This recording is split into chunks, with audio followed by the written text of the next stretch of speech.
ಲಿಂಬೆಹಣ್ಣ ಸಾರು ನೋಡಿ ರೆಡಿಯಾಗಿದೆ. ಒಳ್ಳೆ ಲಿಂಬೆಹಣ್ಣ ಪರಿಮಳ ಬರ್ತಾ ಉಂಟು. ಫ್ರೆಂಡ್ಸ್, ಕೆಲವರಿಗಂತೂ ಹೊಟ್ಟೆ ಗುಳುಗುಳು ಆಗ್ತಾ ಇರ್ತದೆ. ಅದು ಅಜೀರ್ಣದ ಸಮಸ್ಯೆಯಿಂದ ಆಗುವಂಥದ್ದು. ಈ ಅಜೀರ್ಣದ ಸಮಸ್ಯೆ ಕೆಲವರಿಗೆ ಈಗ ಹೊಟ್ಟೆಯಲ್ಲಿ ತಿಂದ ಅನ್ನ ಜೀರ್ಣ ಆಗದಿದ್ದರೆ ಅಥವಾ ಈ ಬೇಡದಿದ್ದಂತಹ ಫುಡ್ ತಿಂದರೆ ಆ ಥರ ಸಮಸ್ಯೆ ಬರ್ತದೆ. ಅದಕ್ಕೆ ನಾನಿವತ್ತೊಂದು ಸಿಂಪಲ್ ಆದ ಲಿಂಬೆಹಣ್ಣ ಸಾರು ಯಾವ ರೀತಿ ಮಾಡೋದು ಅಂತ ಹೇಳಿ ತೋರಿಸಿಕೊಡ್ತೇನೆ. ನೀವು ಒಂದು ಹೊತ್ತು ಆ ಲಿಂಬೆಹಣ್ಣ ಸಾರಲ್ಲಿ ಊಟ ಮಾಡಿದರೆ ಸಾಕು, ನೀವು ಅಂತಹ ಸಮಸ್ಯೆಯಿಂದೆಲ್ಲ ಹೊರಗೆ ಬರ್ಬೋದು. ಯಾವ ರೀತಿ ಅಂತ ಹೇಳಿ ಇವತ್ತಿನ ವಿಡಿಯೋದಲ್ಲಿ ತೋರಿಸಿಕೊಡ್ತೇನೆ. ಯಾರಾದರೂ ನಮ್ಮ ಕರಾವಳಿ ಮಿರರ್ ಚಾನಲ್ ಹೊಸಬರು ನೋಡ್ತಾ ಇದ್ದರೆ ಸಬ್ಸ್ಕ್ರೈಬ್ ಮಾಡಿ. ಹಾಗೆಯೇ ಫೇಸ್ಬುಕ್ ಮತ್ತು ಇನ್ಸ್ಟಾಗ್ರಾಮಲ್ಲಿ ಪೇಜ್ ಇದೆ, ಅದನ್ನು ಕೂಡ ಫಾಲೋ ಮಾಡಿ. ವಿಡಿಯೋ ಸ್ಟಾರ್ಟ್ ಮಾಡುವ. ನಾನು Asha Udupa Kateel. Welcome back to Karavali mirror. ಲಿಂಬೆಹಣ್ಣಿನ ಸಾರಿಗೆ ನಾನಿಲ್ಲಿ 3 ಲಿಂಬೆಹಣ್ಣನ್ನು ತಗೊಂಡಿದ್ದೇನೆ. ನಾನಿಲ್ಲಿ ಮಾಡುವಂಥದ್ದು 3 ರಿಂದ 4 ಜನಕ್ಕೆ ಆಗುವಷ್ಟು ಮಾತ್ರ. ಹಾಗಾಗಿ 3 ಲಿಂಬೆಹಣ್ಣು ಸಾಕು. ನೀವು ಜಾಸ್ತಿ ಕ್ವಾಂಟಿಟಿದು ಲಿಂಬೆಹಣ್ಣು ಸಾರು ಮಾಡೋದಾದರೆ ನೀವು 5 ರಿಂದ 6 ಲಿಂಬೆಹಣ್ಣಾದರೂ ತಗೋಬೇಕು. ಇದನ್ನು ಹೀಗೆ ಕಟ್ ಮಾಡಿಕೊಂಡು ರಸವನ್ನೆಲ್ಲ ತೆಗೆದಿಡುವ.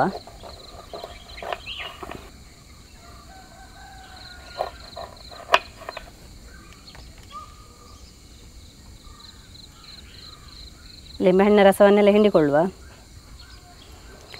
ನೋಡಿ, ಈ ಕಪ್ಪಲ್ಲಿ ಉಂಟಲ್ಲ, ಒಂದು 1/4 ಕಪ್ ಆಗುವಷ್ಟಾದರೂ ಲಿಂಬೆಹಣ್ಣಿನ ರಸ ಬೇಕು. ಒಳ್ಳೆ ಲಿಂಬೆಹಣ್ಣು ನೋಡಿ, ತುಂಬ ರಸ ಬರ್ತಾ ಉಂಟು. ನೋಡಿ, ಇಷ್ಟು ಲಿಂಬೆಹಣ್ಣಿನ ರಸ ಸಿಕ್ಕಿದೆ. ಇದರಲ್ಲಿ ಬೀಜ ಎಲ್ಲ ಇದೆ. ನಾವು ಸಾರಿಗೆ ಹಾಕಬೇಕಾದ್ರೆ ಬೀಜ ಎಲ್ಲ ತೆಗೆದು ಖಾಲಿ ರಸ ಮಾತ್ರ ಹಾಕಿದರೆ ಆಯಿತು. ಇನ್ನುಂಟಲ್ಲ, ನಾವು ಲಿಂಬೆಹಣ್ಣಿನ ಸಾರಿನ ಪ್ರೊಸೀಜರ್ ಸ್ಟಾರ್ಟ್ ಮಾಡುವ. ನಾನಿಲ್ಲಿ ಅರ್ಧ ಲೀಟರ್ ಆಗುವಷ್ಟು ನೀರನ್ನು ಇಟ್ಟಿದ್ದೇನೆ. ಇದೊಂದು 3 ರಿಂದ 4 ಜನಕ್ಕೆ ಸಾಕಾಗ್ತದೆ. ನಿಮಗೆ ಜಾಸ್ತಿ ಕ್ವಾಂಟಿಟಿ ಬೇಕಾದರೆ ಜಾಸ್ತಿ ನೀರನ್ನು ಇಟ್ಕೊಂಡು ಸಾರನ್ನು ಮಾಡ್ಬೋದು. ನೋಡಿ, ಈ ನೀರಿಗೆ ರುಚಿಗೆ ತಕ್ಕಷ್ಟು ಉಪ್ಪು, ಹಾಗೆಯೇ ಬೆಲ್ಲ ಕೂಡ ಇವಾಗಲೇ ಹಾಕೊಳ್ತೇನೆ. ಬೆಲ್ಲ ಇಲ್ಲಿ ಸ್ವಲ್ಪ ಜಾಸ್ತಿ ಹಾಕೋಬೇಕು. ಲಿಂಬೆಹಣ್ಣಿನ ಸಾರಿಗೆ ಸ್ವಲ್ಪ ಬೆಲ್ಲ ಜಾಸ್ತಿ ಹಾಕ್ತಿದ್ದೇನೆ, ಯಾಕಂತ ಹೇಳಿದ್ರೆ ಲಿಂಬೆಹಣ್ಣು ಹುಳಿ ಜಾಸ್ತಿ ಇರ್ತದೆ ನೋಡಿ, ಅದಕ್ಕೆ ಈ ಬೆಲ್ಲ ಬ್ಯಾಲೆನ್ಸ್ ಆಗ್ತದೆ. ನೋಡಿ, ಇದರಲ್ಲಿ 2 ದೊಡ್ಡ ತುಂಡು ಬೆಲ್ಲ ಇದೆ. ಇನ್ನು ನಾವು ಇದಕ್ಕೆ ಜೀರಿಗೆ, ಕರಿಮೆಣಸು ಹಾಗೆ ಶುಂಠಿ ಹಾಕ್ಲಿಕ್ಕಿದೆ. ಎಲ್ಲವನ್ನು ಜಜ್ಜಿ ಹಾಕ್ಲಿಕ್ಕಿರುವಂಥದ್ದು. ಅದನ್ನು 3ಅನ್ನು ಇವಾಗ ಜಜ್ಜಿಕೊಳ್ಳುವ. ಜೀರಿಗೆ ಮತ್ತು ಕರಿಮೆಣಸನ್ನು ನಾನು ಒಟ್ಟಿಗೆ ಹಾಕೊಂಡು ಜಜ್ಜಿಕೊಳ್ತೇನೆ. ಕರಿಮೆಣಸು ನಾನಿಲ್ಲೊಂದು 10 ರಿಂದ 15 ಕರಿಮೆಣಸು, ಹಾಗೆಯೇ 1 ಚಮಚದಷ್ಟು ಜೀರಿಗೆ ಹಾಕೊಳ್ತಾ ಇದ್ದೇನೆ. ನೋಡಿ, ಇದು ಫುಲ್ ಸ್ಮ್ಯಾಶ್ ಆಗಬೇಕಂತಿಲ್ಲ, ಸ್ವಲ್ಪ ತರಿ ಇದ್ರೆ ಪರವಾಗಿಲ್ಲ.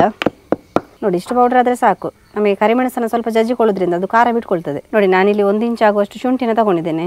ಅದನ್ನು ಚೆನ್ನಾಗಿ ತಗೊಂಡಿರುವಂಥದ್ದು. ಸ್ವಲ್ಪ ಸಿಪ್ಪೆ ತೆಗೆಯುವ ಅದರದ್ದು. ನೋಡಿ, ಇವಾಗ ಸ್ವಲ್ಪ ಜಜ್ಜಿದ್ರೆ ಸಾಕು.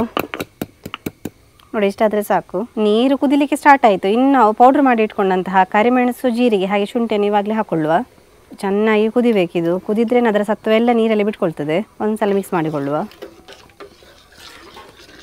ಕೆಲವರಿಗಂತೂ ಹೊಟ್ಟೆ ಗುಳುಗುಳು ಆಗಿ ಅಜೀರ್ಣದ ಸಮಸ್ಯೆ ಕಾಡೋದುಂಟು. ಅದು ಈ ತಿಂದ ಆಹಾರ ಸರಿಯಾಗಿ ಜೀರ್ಣ ಆಗದೆ ಕೂಡ ಆ ಥರ ಸಮಸ್ಯೆ ಬರ್ತದೆ. ಹಾಗಿದ್ದಾಗ ಈ ಥರ ಒಂದು ಲಿಂಬೆಹಣ್ಣಿನ ಸಾರನ್ನು ಸಡನ್ನಾಗಿ ಮಾಡಿಕೊಂಡು ಕುಡೀರಿ ಅಥವಾ ಅನ್ನದ ಜೊತೆಗೆ ಹಾಕಿ ಸೇವಿಸಿ.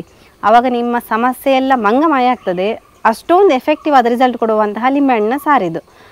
ಹಾಗೆಯೇ ನಿಮಗೆ ಈ ಜ್ವರ ಎಲ್ಲ ಬಂದಾಗ ಬಾಯಿ ಸಪ್ಪೆ ಸಪ್ಪೆ ಆಗ್ತಾ ಇರ್ತದೆ ನೋಡಿ, ಹಾಗೆ ಬಾಯಿ ಸಪ್ಪೆ ಸಪ್ಪೆ ಆದಾಗ ಕೂಡ ಈ ಥರ ಒಂದು ನಿಂಬೆಹಣ್ಣಿನ ಸಾರನ್ನು ನೀವು ಸೇವಿಸಿದರೆ ಬಾಯಿ ರುಚಿ ಬರ್ತದೆ. ಹಾಗೆಯೇ ಜೀರ್ಣಕ್ರಿಯೆ ಕೂಡ ಸಲೀಸಾಗಿ ಆಗ್ತದೆ. ಒಳ್ಳೆ ಕುದಿ ಬರ್ತಾ ಉಂಟು. ಇದಕ್ಕಿನ್ನು ಲಿಂಬೆ ರಸ ಹಾಕುವ. ಇನ್ನು ಇದಕ್ಕೊಂದು ಒಗ್ಗರಣೆ ಕೊಡುವ. ಅಲ್ಲಿಗೆ ನಮ್ಮ ಲಿಂಬೆಹಣ್ಣಿನ ಸಾರು ರೆಡಿ ಆಗ್ತದೆ. ನೋಡಿ, ಸಿಂಪಲ್ ಆದ ಒಗ್ಗರಣೆ. ನಾನಿಲ್ಲೊಂದು 2 ಚಮಚದಷ್ಟು ಎಣ್ಣೆಯನ್ನು ಹಾಕೊಳ್ತೇನೆ. ತೆಂಗಿನ ಎಣ್ಣೆಯನ್ನು ಹಾಕೊಂಡಿರುವಂಥದ್ದು. ಹಾಗೆಯೇ 1 ಚಮಚದಷ್ಟು ಸಾಸಿವೆ ಸ್ವಲ್ಪ ಸಿಡಿತಿದ್ದಾಗಿ ನಾನಿಲ್ಲಿ ಬ್ಯಾಡಗಿ ಮೆಣಸು ಹಾಗೆಯೇ ಕರಿಬೇವನ್ನು ಹಾಕ್ಕೊಂಡೆ. ಅಲ್ಲಿಗೆ ನಮ್ಮ ಸಿಂಪಲ್ ಆದ ಒಗ್ಗರಣೆ ರೆಡಿ ಆಯಿತು ನೋಡಿ.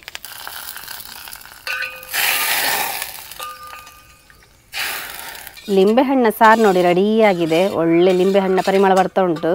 ಕಲರ್ ನೋಡಿ, ಇದರ ಕಲರ್ ಉಂಟಲ್ಲ, ಜೀರಿಗೆ ಕರಿಮೆಣಸದೇ ಕಲರ್ ಇದು, ಹಾಗೆ ಶುಂಠಿದು ಕಲರ್ ಸೇರಿದೆ. ನೋಡಿ ಯಾವ ರೀತಿ ಇದೆ ಅಂತ ಹೇಳಿ.